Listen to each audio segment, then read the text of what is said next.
Alors, rebonjour. Aujourd'hui, 4 février 2023. Alors, nous allons faire l'analyse sur Bitcoin avec la même méthode basée sur les banques de Bollinger.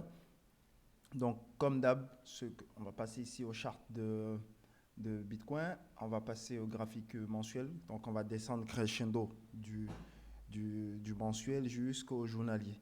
Donc, comme on a vu ici, je vais vous montrer par exemple comment on aurait pu, ce qu'on recherche en fait avec cette technique, c'est simple. On veut en fait que les prix viennent tester la bande supérieure de la bande de Bollinger, qu'il y ait un pullback et qu'il y ait ce breakout et qu'on entre. C'est tout ce qu'on recherche pour pouvoir prendre position. Et donc, ici, par exemple, vous avez vu, je ne vais pas remonter sur les graphiques du passé, mais euh, ça a bien fonctionné en 2011. On est resté dans la tendance euh, jusqu'à 2021. Donc, il n'y a pas de problème à ce niveau, ça marche bien. Donc, ici, en fait, ce qu'on observe sur le graphique mensuel du Bitcoin, c'est qu'on avait, on avait la borne inférieure, donc la zone des vendeurs, en fait, qui a été testée. Et ce que nous, on espère quand on voit ce genre de choses, c'est qu'on ait, comme ceci, ce drop, qu'on ait le pullback qu'on est en train d'avoir actuellement et qu'il y ait un drop à nouveau. OK? Normalement, c'est ce qui devrait se passer. Parce que ça voudrait dire que s'il y a confirmation de cette baisse, ça veut dire en fait que sur le graphique mensuel, que les vendeurs dominent et qu'il n'y aura rien à faire. Donc nous, tant que les prix ne viendraient pas tester la bonne supérieure pour nous montrer que ce sont les acheteurs qui commencent à dominer, nous allons attendre alors le pullback qui va nous indiquer que les vendeurs essayent de reprendre le contrôle et ensuite ce breakout qui montrait que les acheteurs en fait quand en fait il y a eu la première hausse des acheteurs qui ont dominé les vendeurs ont essayé de reprendre le contrôle, mais ils ont échoué et que les acteurs les ont massacrés derrière et il y a eu le breakout. Donc c'est ce qu'on recherche. Et donc tant qu'on ne revient pas sur la borne supérieure, sur le graphique mensuel, je précise bien parce que l'analyse technique, c'est par rapport à chaque unité de temps que vous tradez. Donc si vous êtes sur le mensuel, chaque bougie c'est un mois. Donc forcément, le temps d'attente est beaucoup plus long. C'est-à-dire que vous voyez, un mois et une semaine ou un jour, c'est pas la même chose. Donc ici, c'est pour le graphique mensuel. Donc sur le graphique mensuel, il faudrait attendre que les prix viennent retester la bande de Bollinger supérieure à 20 mois, qu'il y ait cette correction et qu'il y ait ce breakout. Donc forcément, ça va prendre un peu de temps. Surtout que dans l'histoire du Bitcoin, nous n'avions jamais testé la bande inférieure par le passé. Donc pour moi, je me dis quand même que vu qu'on l'a testé pour la première fois en 2022, que ça risque d'être un peu plus long, ce bear market par rapport aux autres. Et en plus, un autre truc, c'est qu'on a réussi à casser un véritable plus bas qui se trouve à ce niveau sur Bitcoin, contrairement aux autres bear market, quand on dit bear market, de small bear market. C'est-à-dire contrairement aux autres petits bear market qu'on avait sur Bitcoin, on n'avait jamais cassé un véritable plus bas. Et là, cette fois-ci, on a eu à casser un véritable plus bas. Donc, ça risque d'être quand même un peu plus long, un peu plus dangereux. Ce qu'on pourrait avoir, justement, c'est d'avoir ça. Comme je disais tout à l'heure, attendez, je vais retirer vite fait tous ces graphes-là pour que je retrace un peu plus facilement. Alors, on va y aller. Tranquille, ok. Donc, ce qu'on risque d'avoir, en fait, c'est ça. Donc, comme je le répète, on risque d'avoir ça, une correction qui pourrait même venir jusqu'à ce niveau. Et en plus, on peut aller plus bas, soit casser comme ça, soit on va ranger un peu plus longtemps dans cette zone.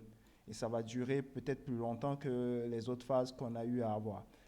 Donc, moi, je me dis, c'est ce qui peut arriver sur le Bitcoin, vu que c'est la première fois qu'on rencontre ce cas de figure. On n'avait jamais testé la borne inférieure à 20 mois de la Bollinger par le passé. Donc, il faut faire très attention, ne pas injecter son argent et rester bloqué pendant des années, voire 20 ans. Il faut faire très attention. Si vous êtes sur le graphique mensuel, bien sûr. Je parle du mensuel dans ce cas de figure.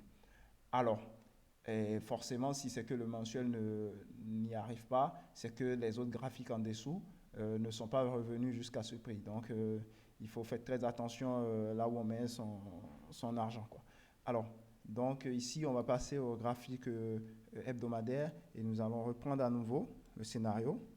Par contre, ce qui se passe ici sur l'hebdomadaire, c'est un peu plus positif. Parce que ici, comme vous aviez vu, on avait eu sur Bitcoin le drop ici. On a testé la borne inférieure. On a eu ce pullback et on a eu le break. Donc, comme je vous ai dit, quand on teste un bord, il faut se dire en fait que c'est ce côté qui domine. Et donc, il y a plus de chances de continuer dans cette direction. Et pour être sûr que la direction va continuer, c'est-à-dire que les prix vont continuer dans cette direction, il faut forcément attendre ce petit pullback-là et ce breakout. Parce que si c'est que le bord est juste testé et que vous entrez, vous allez vous faire mal. Et ou ceux qui pensent que quand un bord est testé, c'est-à-dire on se dit sur achat suivante et qu'il faut aller dans la direction opposée, vous allez vous faire mal aussi. Il faut suivre la tendance, mais il faut suivre la tendance après une certaine confirmation. Et la confirmation vient de ce pullback plus le breakout. Ça voudrait dire qu'il y a l'autre côté, en fait, qui a essayé de résister, mais n'a pas pu et a échoué. Donc, dans ce cas de figure, sur le graphique weekly, donc ici en hebdomadaire, ce qu'on a, c'est que le Bitcoin, il est en train de tester sa borne supérieure. Ça veut dire que les acheteurs sont en train d'avoir le dessus. Et comme les acheteurs sont en train d'avoir le dessus, on espère ça. Mais on espère avoir un pullback très prochainement du Bitcoin avant de breakout. Tant qu'il n'y aura pas ce pullback-là, avant ce breakout, ce ne serait pas sûr sur le graphique mensuel. Et si vous aviez vu l'analyse sur ICRP a déjà fait ça il y a plusieurs mois. Donc, il a de l'avance sur le Bitcoin sur ce scénario. Donc, le Bitcoin aussi, on va espérer qu'il y ait un pullback à ce niveau avant le breakout. Alors, nous allons vite fait passer au graphique journalier. Parce que comme je vous produis des vidéos de 8 minutes à 10 minutes maximum, je ne peux pas dépasser ce temps-là pour ne pas trop vous ennuyer. Donc là, on va reprendre ici. On est sur le graphique, sur le graphique journalier. Alors, sur le journalier, on a eu le déclenchement à ce niveau, ok? Mais par rapport à ce niveau-ci, on n'a pas eu de pullback. Le premier pullback, il est venu ici. Donc, ça veut dire que c'est à ce niveau qu'on est entré sur le niveau journalier. Donc, on espère aller beaucoup plus haut que ça. On espère au moins aller, alors je vais tirer de là à là, à là. Parce que pour beaucoup de gens, en fait, c'est ce qu'ils vont se dire, on espère au moins aller à 25 000.